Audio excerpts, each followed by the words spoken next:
Hey, this is John Cooper from Skillet, and you're listening to Backstage Access, where the real world begins.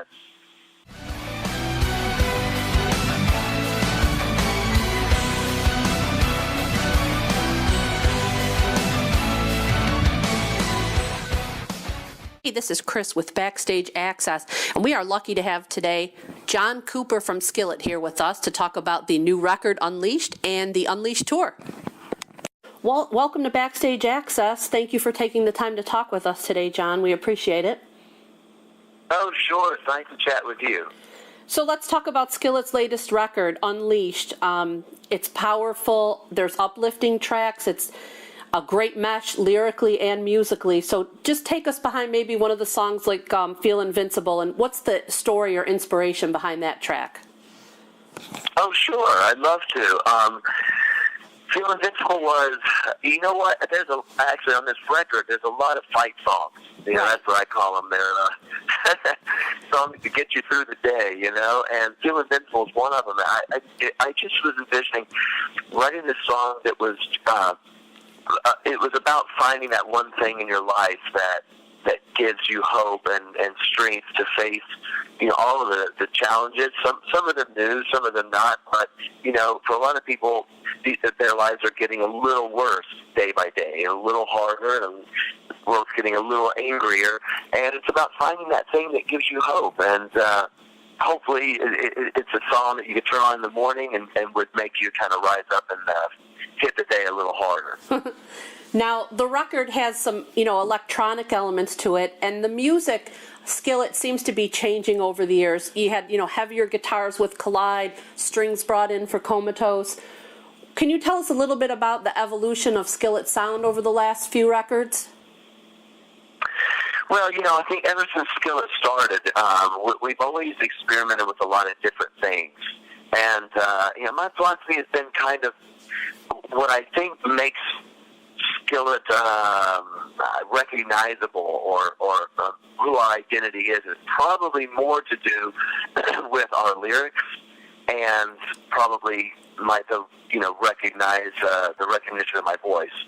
And other than that, I love to play with things, you know. So we have definitely had elements of industrial and electronica rock, you know, early on in our career, and we've always kind of like managed to massage the sound a little bit. And I think when we released our Comatose record, which was in 2006, that is probably when we had our most recognizable sound, you know, the orchestra and a lot of electronics, but, you know, loud guitars. And we kind of tried to keep with that, but let it evolve a little bit. So on our newest album, on Unleashed, you know, we definitely have a couple songs with some orchestra feel on it, some things that sound very recognizable for Skillet, and then, you know, try some new stuff. We want to have a little bit of fun with it, you know? Sure, absolutely.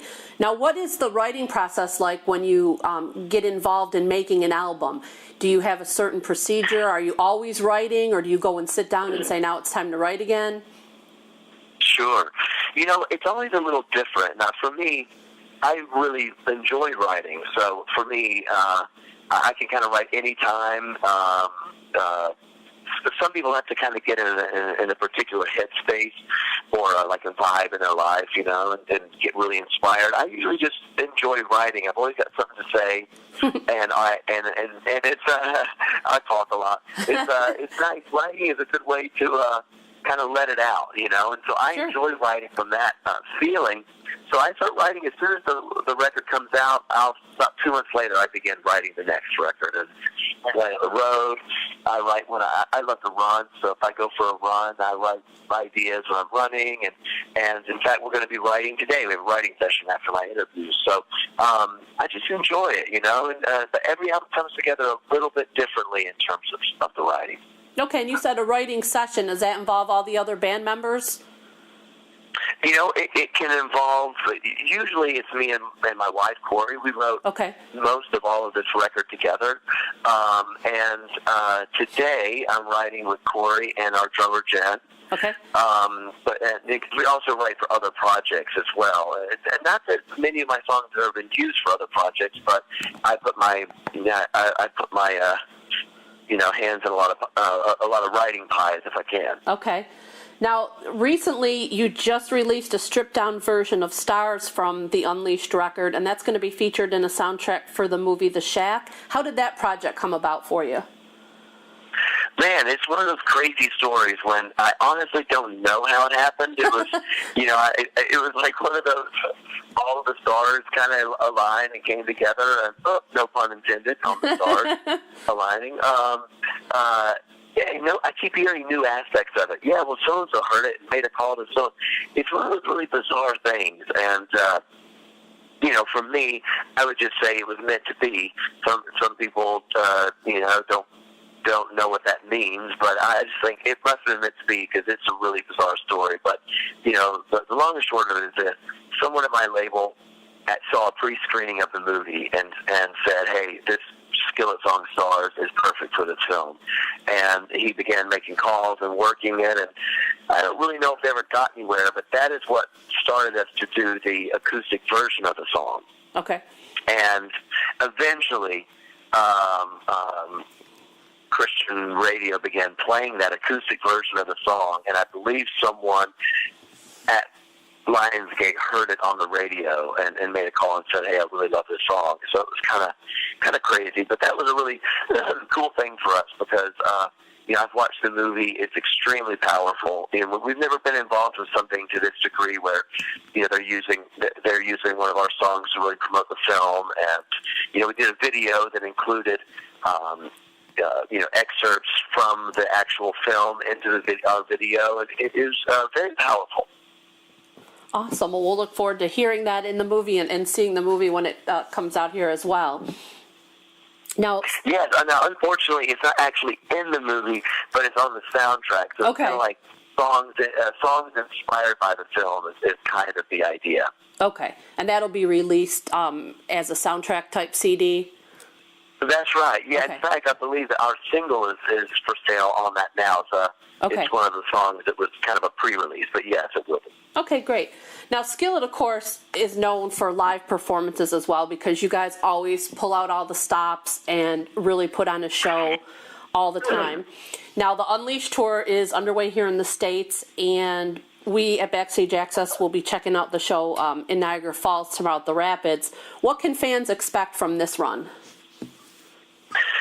Well, what people always say about Skillet is that we're a very energetic band, and lots of passion on stage, lots of sweat. I have a sweating problem, I guess. It's my thing. But fans have kind of become known, that's what we're known for. And absolutely, I just love the fans. I love the experience of a live show. Even when I go to concerts, I love the experience because it feels like you're kind of one with the music and you're one with everybody there.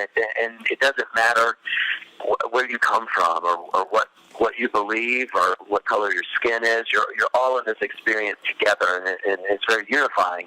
I really love that about concerts, and I'm told by a lot of our fans that that's what a Skillet show is like.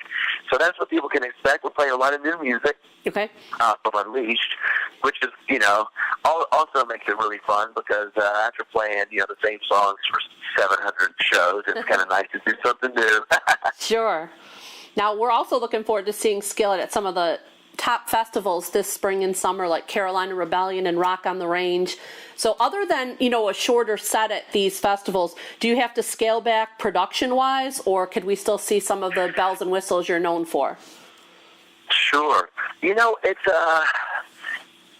honestly a little crazy. It's kind of show by show, even on the tour we're on now, we're a little scaled back because we're playing some smaller venues, and we try to cram what we can in.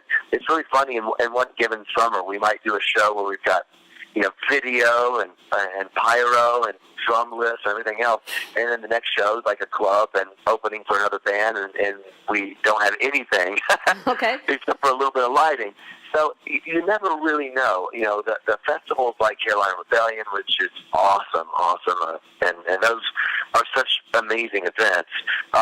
Sometimes we get stuff up there, and sometimes we don't. It's a little early for me to say, but I'm really excited because when we do those kind of events, I get to we get to play with some of my favorite bands. You know, I get to that's a night that I get to play, and then I get to watch bands I love, and that's really fun. Absolutely. Now, as far as the live show goes, it's been a little over a year since Jonathan stepped down from the band. So how is that working in your live set? Is Tate still going out on tour, and is he just handling all the string duties, or how does that work?